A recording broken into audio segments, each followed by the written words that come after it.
Now, yesterday I have just started and given a concept regarding the terms which are associated with the nationalism in Europe, as well as I have also recalled some of the part of French Revolution which we have read in class 9.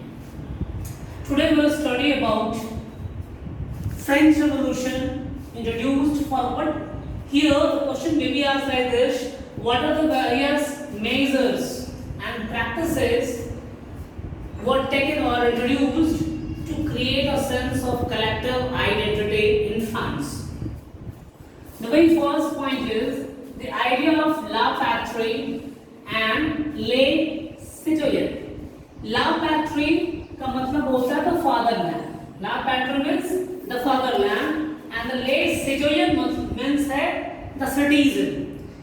As we have seen in the case of our country, we just call our country as a motherland. जैसे India के इतिहास में हम लोगों ने क्या पढ़ा कि भारत को अलग अलग किस रूप में दिखाया गया, फीमेल फिगर के रूप में दिखाया गया, भारत माता कहकर दिखाया गया, भारत को माँ के रूप में स्वीकारा गया है हमारे नेशनलिस्ट के द्वारा। ठीक उसी प्रकार से फ्रेंच रेवोल्यूशन के दौरान फ्रांस को द फादरलैंड के रूप में एक्सेप्ट किया गया और वहां के रहने वाले लोगों के लिए कहा गया the less citizen, the citizen, मतलब ये फ्रांस यहाँ के सभी नागरिकों के लिए है। Second point, the State General was renamed as National Assembly. Its members were elected by active citizen. Now, State General क्या था? As earlier in the last class I have already stated that State General is just a meeting in which ruler यानी monarch of that particular country in France का monarch क्या करता था? Meeting को call करता था, जिसमें फर्स्ट स्टेट, सेकेंड स्टेट और थर्ड स्टेट के खास रिप्रेजेंटेटिव्स, कहने का मतलब फर्स्ट स्टेट से 300 मेंबर्स होते थे, सेकेंड स्टेट से भी 300 मेंबर्स होते थे और थर्ड स्टेट से ऑलमोस्ट 600 मेंबर्स होते थे। ये सभी लोग वहां पहुंच करके वहां के जो मोनार्क होते थे वो टैक्सेस वगैरह में जब इंक्रीज करने की बात होती थी तब ये मीटिंग बुलाई जाती थी और इसके हिसाब से टैक्सेस को इंक्रीज किया जाता था। लेकिन फ्रेंच रिवॉल्यूशन के बाद जो है उसी स्टेट जनरल की मीटिंग को नाम चेंज कर दिया गया और उसे क्या कर दिया गया? नेशनल असेंबली कहकर बुलाया गया, national assembly. Its members were elected by active citizens. तो फ्रेंच रिवॉल्यूशन में आपने पढ़ा कि दो प्रकार के सिटीजंस को हम लोग कहा गया एक्टिव और पैसिव सिटीजंस, मतलब वो व्यक्ति जो अपने प्रत्येक दिन के आय का पूरे एक महीने का आय में से 3 दिन की वेजेस वो एज अ टैक्स के रूप में पे करता था, वैसे लोगों को एक्टिव सिटीजन कहा गया।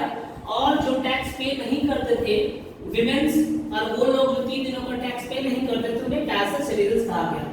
तो इलेक्शन में वोटिंग करने का राइट जो था, अधिकार जो था, सिर्फ और सिर्फ एक्टिव सिटीजन को दिया गया था और नेशनल असेंबली के मेंबर का चुनाव भी जो है एक्टिव सिटीजन के द्वारा किया गया। थर्ड है the new French flag replace. जैसे कि हम लोग कई बार देखे हैं कि किसी भी राजा का अपना झंडा होता था जो वहां के रॉयल स्टैंडर्ड्स को दिखाता है, as we have seen in many cases. Bharat में भी आपने देखा है। तो फ्रांस के फ्रेंच रिवॉल्यूशन के पहले वहां जो रूलर था लुई 16, उसका भी अपना एक रॉयल स्टैंडर्ड फ्लैग था। उस रॉयल स्टैंडर्ड को हटा करके फ्रेंच रिवॉल्यूशन के बाद एक फ्रेंच फ्लैग अडॉप्ट किया गया, जिसे ट्राइकलर कहा गया, फ्रेंच ट्राइकलर वो लाया गया, जिसके माध्यम से भी क्या है लोगों में कलेक्टिव आइडेंटिटी, सामूहिक पहचान की के बारे में बताया गया को समझाया गया। Fourth point, nation now became supreme, hymns were composed and oaths were taken on the name of nation. It was regarded as a fatherland. Now nation अब जो है फ्रेंच रिवॉल्यूशन के बाद वहां रहने वाले लोगों के लिए सबसे इंपॉर्टेंट हो गया उनका राष्ट्र। वो अपने देश को अपने जहां वो रहते थे पूरे एरिया को, टेरिटरी को वो अपने राष्ट्र के रूप में पहचानना शुरू कर दिए और सभी लोग अपने राष्ट्र से एसोसिएटेड हो गए। सबसे प्रथम रखा गया कि राष्ट्र को सबसे प्रथम रखना है, अपने देश हित के बारे में सोचना है। हाइम्स वे कंपोज, बहुत सारे गीत भी लिखे गए। मसाइल उनमें से एक है जो आज भी वहां गाई जाती है, मसाइल।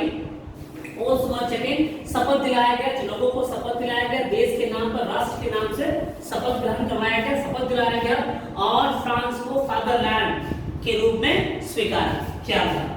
The administrative system was centralized, मतलब एक केंद्र का शासन रखा गया कि सेंट्रलाइज सेंट्रल पावर होना चाहिए। इसके साथ साथ वहां पे यूनिफॉर्म लॉज, जिसके मतलब है कि पहले जैसे हमने कल पढ़ा था कि समाज को 3 भागों में बांट दिया गया था फ्रांस में, फर्स्ट स्टेट, सेकंड स्टेट और थर्ड स्टेट, जिसमें कि फर्स्ट स्टेट और सेकंड स्टेट को कोई भी टैक्सेस पे नहीं करना होता था, प्रिविलेजेस बाय बर्थ दिए गए थे। पर अब ऐसा नहीं, पूरे फ्रांस में एक यूनिफॉर्म लॉज लागू कर दिया गया जहां पर सभी, वहां चाहे वो फर्स्ट स्टेट का मेंबर हो, सेकंड स्टेट का हो या थर्ड स्टेट का, सभी के लिए कानून समान रखी गई थी। Now, next point is a uniform system of weights and measures were adopted and internal custom duties and manorial dues were abolished. यहाँ पे देखिए सबसे बड़ा चीज है uniform system.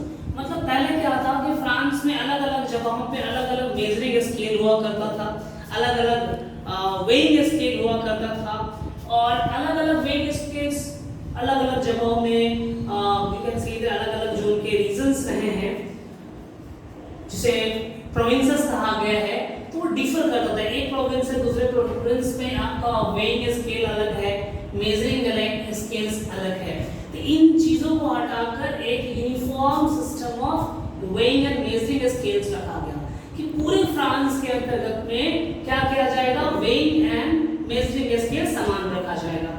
Internal custom duties, पहले क्या होता था कि सपोज अगर मैं फ्रांस में हूँ और फ्रांस के एक प्रोविंस पे मैं व्यापार करता हूँ, अब एक प्रोविंस से छोड़कर जैसे मैं दूसरे प्रोविंस में व्यापार करने के लिए जाऊंगा तो मुझे टैक्स पे करना होगा।